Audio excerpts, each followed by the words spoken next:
Bonjour tout le monde, ici le prof, bienvenue à cette 24e vidéo tutoriel sur GameMaker et aujourd'hui nous allons créer l'écran titre. Et oui, l'écran titre, l'écran de départ où nous voyons le titre de Castlevania.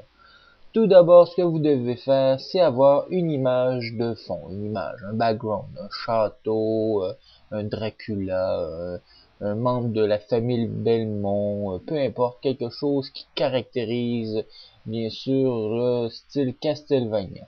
Dans mon cas, j'ai bien sûr trouvé un château assez sombre sur une montagne avec une lune et ça faisait très Castlevania. Bon. Ce qui est important de faire, c'est quand on crée bien sûr cette image-là, c'est à fin de compte l'option background. Il faut cliquer sur l'icône juste à côté du son, l'icône du background, et nous allons juste simplement à ouvrir le dossier qui contient l'image. Super facile. C'est très important de bien sûr après ça de créer une room qui va contenir le background. Chose importante, conseil, c'est de prendre les mêmes coordonnées. Si votre image mesure 500 pixels de largeur par 250 de hauteur, ben quand vous allez créer votre room, ben dans le setting, faire les mêmes dimensions. C'est plus facile. Et la même chose pour les views. Quand vous allez montrer à l'écran, c'est bien sûr, si vous avez choisi une image de 500, comme je disais tantôt, de largeur et 250 de hauteur en pixels, ben, si vous voulez toute la montrer, ben, c'est important de prendre les mêmes coordonnées pour la view. Hein? Sinon, ça peut être un petit peu plus compliqué.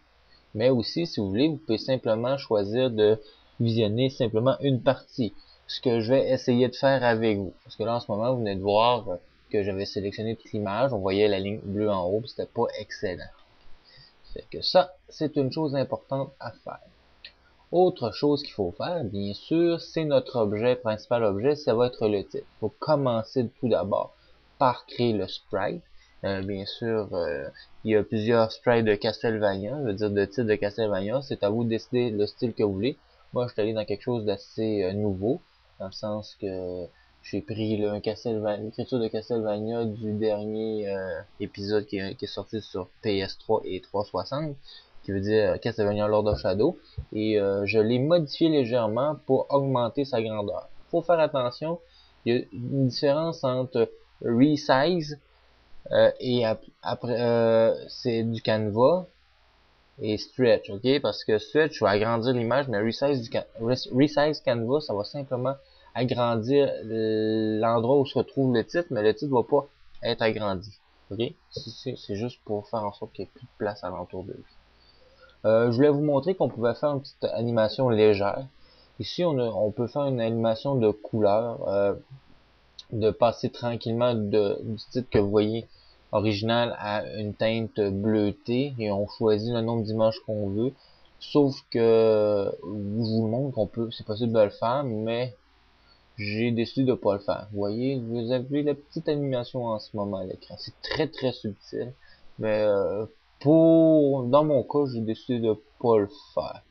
Je ferais pas ça utile à fin de compte. Mais c'est une possibilité si vous voulez que votre titre ait une petite animation. Facile à faire, vous pouvez le prendre. Bon. Par la suite, ce qu'il faut faire, c'est de créer l'objet. Bien sûr, l'objet va nous servir à démarrer le jeu parce que on va intégrer l'événement que en appuyant sur n'importe quelle touche du clavier, ça va nous permettre de passer à la room suivante, qui va être le début du jeu à fin de compte avec Simon Belmont. Aussi, on va insérer du son. Quelque chose d'important à faire, c'est bien sûr de cliquer sur l'icône du son en haut, qu'on voit le petit haut-parleur, et de loader un son. Bien sûr, il y a plusieurs sites qui permettent de trouver de la musique. Vous pouvez aller sur mon site et vous allez voir que j'ai mis quelques liens aussi pour ça. C'est très pratique. Ce qu'on doit faire, bien sûr, c'est de tester. On peut le tester, le son, on peut l'écouter, voir si c'est trop haut, parce que là, vous l'entendez pas, bien sûr, parce que à titre de droit d'auteur, je peux pas me permettre de vous le faire écouter. Je voudrais pas qu'on supprime la vidéo. C'est pour ça que vous entendez rien. Chose importante que je viens de faire, c'est est-ce que pour le faire jouer en boucle, j'ai marqué true. pour que, à fin de compte, il y ait toujours un loop de la musique. Ça fait que quand elle finit, elle recommence à partir du début. Autre chose importante, on avait fait une fonction dans Simon Belmont qui était Game Start. Cette fonction-là servait surtout à faire en sorte que quand le jeu démarrait, qu'il y avait, à fin de compte, Simon Belmont avait 3 vies et 100 points d'énergie. Mais le problème technique, c'est que il faut absolument que Simon Belmont commence le jeu pour que cette fonction-là embarque, parce que c'est au début du jeu. Je l'avais mis dans Simon Belmont parce que moi je trouvais ça efficace, mais à un moment donné, je me suis rendu compte que si on débutait le jeu puis le personnage n'était pas dans le jeu, ben que ça créait un problème technique de vie. Comme vous pouvez voir en ce moment, j'ai pas les vies qui apparaissent.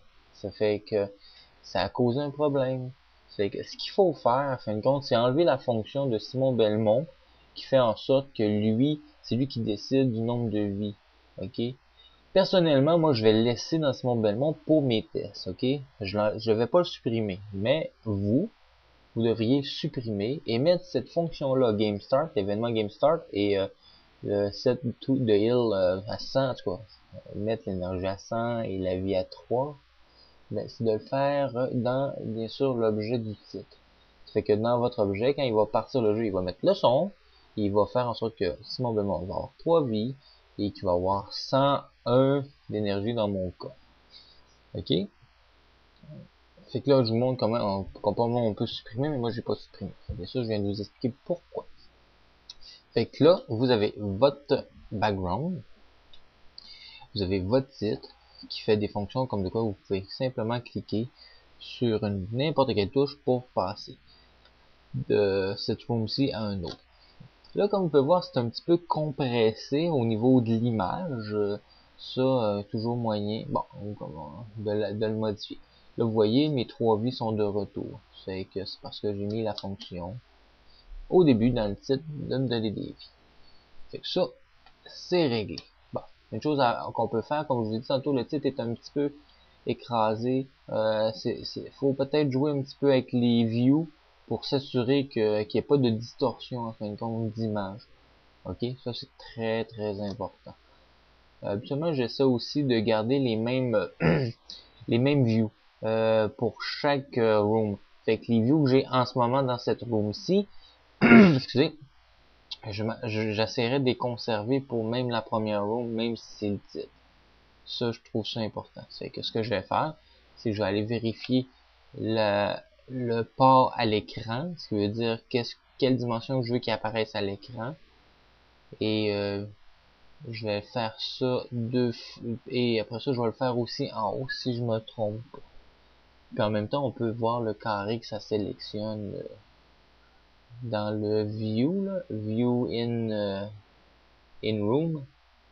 Ça indique quelle partie qu'on veut voir dans la room. Étant donné que c'est une grande image, on n'est pas obligé de tout voir. C'est pour ça que je dis ça. Même on pourrait le mettre encore plus petit. Ça ferait juste en sorte qu'on zoomerait plus sur le château puis le type. Ça, c'est une possibilité de faire ça. Et là, vous voyez, j'ai fait les dimensions. Mais après ça, il faut déplacer tranquillement le rectangle de sélection en fin de compte. Fait que en utilisant les X ou les Y, dans ce cas-ci, ça va être simplement les X. Je tasse de quelques centaines de pixels pour m'assurer d'être le plus centré possible. Et vous allez voir la différence quand je vais le refaire. Ça va paraître, on va vraiment mieux voir, ça sera pas aussi écrasé. Bon, en passant, la 25e vidéo va être sur le fouet de Simon Belmont. Je sais que c'est quelque chose qui est attendu, fait que j'ai hâte de vous le présenter. Comme vous voyez, gars, le Castlevania est très beau. Là, on voit tout, on voit plus la ligne bleue en haut. Là, c'est bon. Là, j'aime, la présentation est bonne. Là. Fait que conservez ça. C'est sûr qu'on pourrait toujours mettre en bas une petite écriture press any key to start ou press. Appuyez sur n'importe quel bouton pour démarrer. Mais en tout cas, ça c'est des petits ajustements. Ça fait que c'est tout pour cette vidéo. Le prof vous dit à la prochaine vidéo. Et n'oubliez pas, si vous aimez mes vidéos, ben abonnez-vous. Et ça va me faire un plaisir de répondre à vos questions. Ça fait que je vous dis à la prochaine vidéo.